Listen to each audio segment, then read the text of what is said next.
আসসালামু আলাইকুম। আমি আমার নাম মোহাম্মদ আলামিন হোসেন। আমার বাড়ি কাটাখালী মাসকাটাদিঘি ৪ নম্বর ওয়ার্ডের। আমার যে কারণে আজকে লাইভে আসা সেটা হচ্ছে যে আমার ৪/৭/২০২৪ সাল ঈদের ঠিক ২ দিন আগে একটা মর্মান্তিক ঘটনা ঘটে গেছে আমাদের পরিবারের সাথে।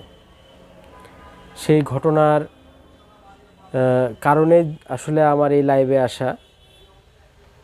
সে বিষয়টা হচ্ছে যে আমার ছোট ভাইদেরকে নির্মমভাবে শামীম রেজা এবং শাহিন রেজা এবং তার দোকানের কর্মচারী তিনি অত্যন্ত নির্যাতনভাবে আমার ছোট ভাইদেরকে তারা আহত করেছে।